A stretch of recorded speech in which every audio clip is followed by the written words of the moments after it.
రోమీలకు రాసిన పత్రిక, రోమీలకు రాసినటువంటి పత్రిక 12వ అధ్యాయము 1వ వచనం నుండి చదువుకుందామండి. కాబట్టి సహోదరులారా, పరిశుద్ధమును దేవునికి అనుకూలమైన సజీవ యాగముగా మీ శరీరములను ఆయనకు సమర్పించుకునుడని దేవుని వాత్సల్యమును బట్టి మిమ్మును బ్రతిమాలుకొనుచు ఉన్నాను. ఇట్టి సేవ మీకు యుక్తమైనది. చూడండి, పరిశుద్ధ గ్రంథములో నుండి చదవబడినటువంటి వాక్య భాగాన్ని మనం చూచినప్పుడు దేవునికి అనుకూలమైనది ఏమిటో పరిశుద్ధ గ్రంథములోంచి దేవుడు మనకు చెబుతూ ఉన్నాడు. దేవునికి అనుకూలమైనవి పరిశుద్ధ గ్రంథములో దేవుడు రాపించి ఉన్నాడు. దేవునికి అనుకూలమైనది ఏమిటండి? సజీవ యాగముగా మనలను మనము దేవునికి సమర్పించుకోవడమే దేవునికి అనుకూలమైనది. ఆ సమర్పించేది కూడా ఎలా ఉండాలి? అనుకూలమైనది అయి ఉండాలి.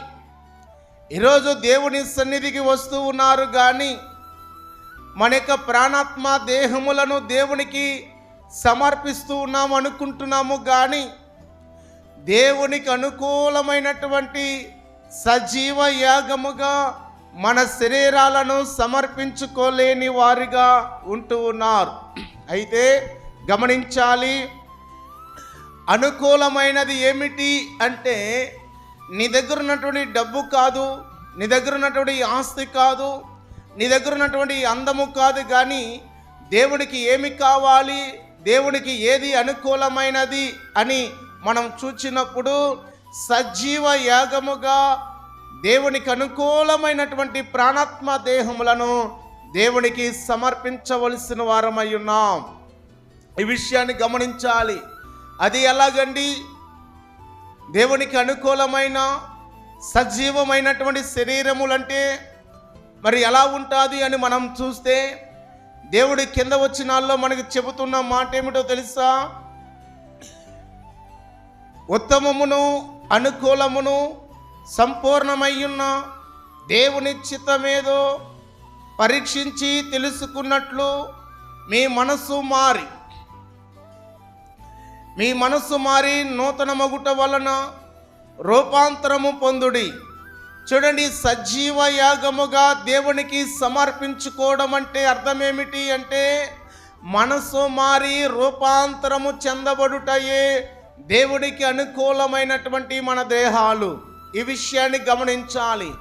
రూపాంతరము చెందబడిన దేహాలను, మనస్సు మారినటువంటి ఆ యొక్క హృదయాన్ని దేవునికి అప్పగించవలసిన వారమై ఉన్నాం. ఈ విషయాన్ని మనము పరిశీలన చేసుకోవాలి. దేవుని సన్నిధిలోనికి వెలిచి ఉన్నాం, దేవుని నమ్ముకుని ఉన్నాం, కానీ రూపాంతరము మార్పు చెందినటువంటి ఏమండి ఆ యొక్క శరీరముగా నీ శరీరం ఉంటూ ఉన్నదా? 2 ఏమండి మార్పు చెందినటువంటి మనసుగా మన యొక్క హృదయము ఉంటూ ఉన్నదా లేదా అనేది పరిశీలన చేసుకోవాలి. ఈ 2 ఎవరి జీవితాల్లో ఎవరైతే కలిగి ఉంటారో వారి యొక్క ప్రాణాత్మ దేహములు దేవునికి అనుకూలమైనవి. దేవునికి అనుకూలమైనవి ఏమిటి అంటే 1 మనసు మార్పిడి, 2 రూపాంతరం చెందబడినటువంటి నీ దేహమై ఉండాలి. అంటే పాత జీవితం లేక పాత దేహము ప్రవర్తించిన విధానం ప్రవర్తించకుండా ఒక నూతన సృష్టిగా, ఒక రూపాంతరం చెందబడినటువంటి అనుభవంలోనికి. చూడండి, ఏదైనా ఒక ఇల్లుని మనం చూసినప్పుడు ఆ ఇంటికి మనం పెయింటింగ్ వేస్తూ ఉంటాం. ఆ ఇంటికి పెయింటింగ్ వేస్తున్నప్పుడు దాదాపుగా దానిని మనం చూస్తూ ఉంటాం.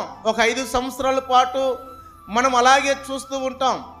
తదుపరి ఏం చేస్తామయ్యా అని మనం చూస్తే అది పాతగా ఉంది అని మరలా పెయింటింగ్ మనము దానికి వేయడం అనేది జరుగుతుంది. అంటే ముందున్నటువంటి రూపము ఖచ్చితముగా అది కోల్పోతుంది. ముందున్నటువంటి విధానము అది కోల్పోతుంది. ముందు ఏ విధముగా ఆ 5 సంవత్సరములు ఆ ఇంటికి ఉన్నటువంటి అందము లేక ఆ ఇంటికి ఉన్నటువంటి రూపము ఆ 5 సంవత్సరముల తర్వాత మరలా పెయింటింగ్ వేసినప్పుడు, మరలా దాని కలర్ మార్చినప్పుడు, మరలా దాని యొక్క రూపురేఖలు మార్చినప్పుడు ముందున్నటువంటి రూపమంతా మారిపోతుంది. ముందున్న రూపాన్ని మనం ఎవరము కూడా చూడలేం. ఇప్పుడున్నటువంటి రూపాన్ని మాత్రమే ఆ ఇంటిని మనము చూడగలుగుతాం. గనుక మీకు అర్థమై ఉంటుంది. అలాగనే క్రైస్తవ జీవితము కూడా మన యొక్క శరీరము, మన యొక్క మనస్సు కూడా ఆ విధముగా క్రీస్తులోనికి వచ్చిన తర్వాత, యేసు క్రీస్తు వారిని కలిగిన తర్వాత మనము ఆ విధముగా మారవలసిన వారమై ఉన్నాం. అలా మారినటువంటి మనస్సు, అలా మారినటువంటి దేహము దేవునికి అనుకూలమైనది. ఈ లోకములో మనకెన్నో అనుకూలముగా ఉండవచ్చు కదండి. స్వేచ్ఛగా తిరగాలని, ఎవని చక్కగా అయ్యా రకాలుగా మనము జీవించాలని, అలా జీవిస్తే మనకు అనుకూలత అని మనం అనుకుంటూ ఉంటాం. కొంతమంది పని చేయకుండా ఇంటి దగ్గర ఉంటే బాగుంటుంది, అది వారికి అనుకూలంగా కనబడుతూ ఉంటుంది. ఇలాగా రకరకాల మనుషులకి ఆయా రీతిలుగా అనుకూలంగా ఉండడానికి ప్రయత్నం చేస్తూ ఉంటారు. కానీ దేవుడు మానవుని నుండి ఏమి కోరుకుంటూ ఉన్నాడు, మానవుడు ఎలా ఉంటే దేవునికి అనుకూలముగా ఉంటాడు అనే విషయాన్ని ఇక్కడ మనం చూస్తూ ఉన్నాం. గనుక నా ప్రియ దేవుని బిడ్డలారా, ఆ 2 విషయాలు మన జీవితాల్లో మనము చేయగలిగితే అది ఖచ్చితముగా దేవునికి అనుగుణమైనది. 1 మనసు మారాలి, 2 శరీర ప్రవర్తన మారాలి. ఈ 2 మనం మార్చుకోవాల్సిన వారం అయి ఉన్నాం. అప్పుడే దాన్ని రూపాంతరం చెందబడింది అంటారు. అప్పుడే ఏమండి దాని యొక్క రూపురేఖలు మారినాయి అంటారు. అప్పుడే గత రూపాన్ని వారు చూడక ఇప్పుడున్నటువంటి రూపాన్ని చూడడం ప్రారంభిస్తారు. కానీ నేటి దినాల్లో ఏమండి పాత రూపాన్ని సమాజానికి చూపించేవారుగా, పాత యొక్క మనసుని సమాజానికి చూపించేవారుగా నేటి క్రైస్తవ సమాజము కనబడుచు ఉన్నది. పాతవి గతించెను, సమస్తమును క్రొత్తవాయను అని పరిశుద్ధ గ్రంథము మనకి వివరిస్తూ ఉన్నది. అందుకే రూపాంతరము చెందబడడం అంటే పూర్తిగా మన యొక్క రూపురేఖలన్నీ కూడా మారిపోవాలి. ఏమని గమనిస్తూ ఉన్నారా? ఈ కాలంలో కట్టినటువంటి బిల్డింగ్లను మీరు చూడండి, గడిచిన ఒక 10 సంవత్సరాలు వెనకెళ్ళినటువంటి బిల్డింగ్లను చూడండి, రూపాలు వేరుగా ఉంటాయి, మారిపోతూ ఉంటాయి కదండి.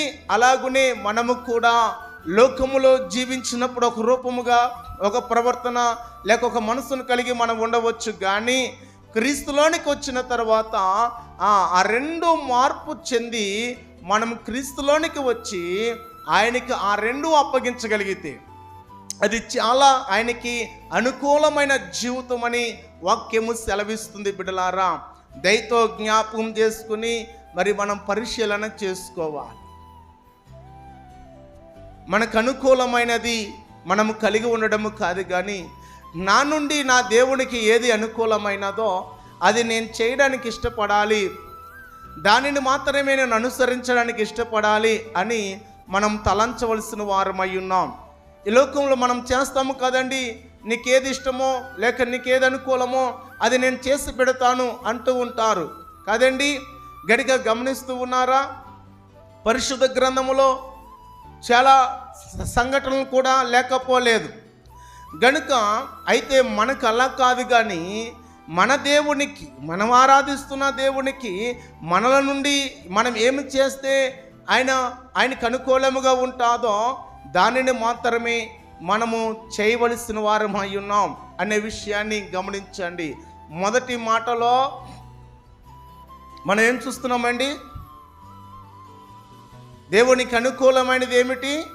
సజీవ యాగముగా మన శరీరములను ఆయనకు సమర్పించుటయే ఆయనకు అనుకూలమైనది.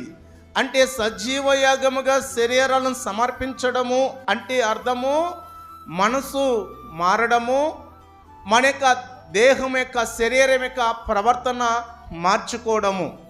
ఈ రెండు మార్పులు జరిగినప్పుడే అది సజీవమైనటువంటి శరీరంగా మలచబడుతుంది. అది నీవు నేను ఆరాధిస్తున్న దేవుడికి అనుకూలమైనది అని గుర్తించాలి. ఈ రెండు మార్పు జరగకుండా దేవుని సన్నిధిలోనికి వచ్చి మానవుల మధ్యలో, ప్రజల మధ్యలో దేవుని ఎంత ఘనముగా నువ్వు పొగిడినా, దేవుని ఎంత ఘనముగా నువ్వు హెచ్చించినా, దేవుని కొరకు ఎన్ని పాటలు పాడినా, దేవుని కొరకు ఎంత త్యాగం చేసినా ఏ మాత్రము కూడా దేవుని దృష్టిలోనికి నువ్వు చేసేవన్నీ అనుకూలతలోనికి రావు. మరి ఎవరికి వస్తాయి అంటే మనుషుల మధ్యలో నీకు మెప్పు కలగవచ్చు కానీ, మనుషుల మధ్యలో నీకు ఘనత కలగవచ్చు కానీ, మనుషులు నిన్ను మెచ్చుకోవచ్చు కానీ, లేక అనేక మందికి నువ్వు చేసేది అనుకూలముగా ఉండవచ్చు కానీ, నువ్వు ఆరాధిస్తున్న దేవుడికి మాత్రమైతే అనుకూలత ఉండదు. ఎప్పుడు అనుకూలత ఉంటుంది అంటే చెప్పాం కదండి, ఒకటి మనసు మారినప్పుడు, రెండు భౌతికమైన శరీరం యొక్క ప్రవర్తన విధానం మారినప్పుడు.